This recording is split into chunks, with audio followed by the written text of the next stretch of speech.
Serikali imewataka wanufaika wa mikopo ya mfumo wa wanawake WDF kutumia mikopo wanayopata kukuza biashara zao ili kujikwamua kiuchumi.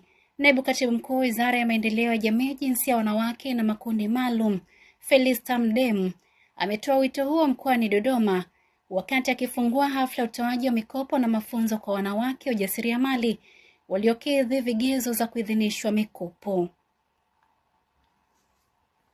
Ukosefu wa elimu sahihi ya matumizi ya fedha kwa baadhi ya watumishi wa umma inatajwa kuwa moja ya sababu inayochangia watumishi hao kukopa fedha katika taasisi za kibenki na kuzitumia nje ya malengo, hali inayowasukuma kuishi katika kipindi chenye mzigo wa madeni.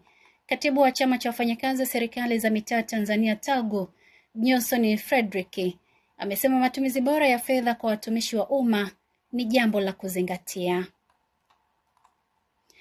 Na Wizara ya Maliasili na Utalii inaendelea kushirikiana na wadau wa sekta ya misitu na ufugaji nyuki ili kuboresha uhifadhi na uendelezaji wa rasilimali za misitu na nyuki. Haya yameelezwa jijini Dodoma na kaimu mkurugenzi wa idara ya misitu na nyuki wa wizara hiyo, Daniel Pankrasi, wakati wa ufunguzi wa warsha iliyowakutanisha wataalamu na wadau wa sekta ya misitu na nyuki. Warsha ambayo imelenga kujenga uelewa pamoja kuhusu mikakati ya kuendeleza sekta hizo na kuongeza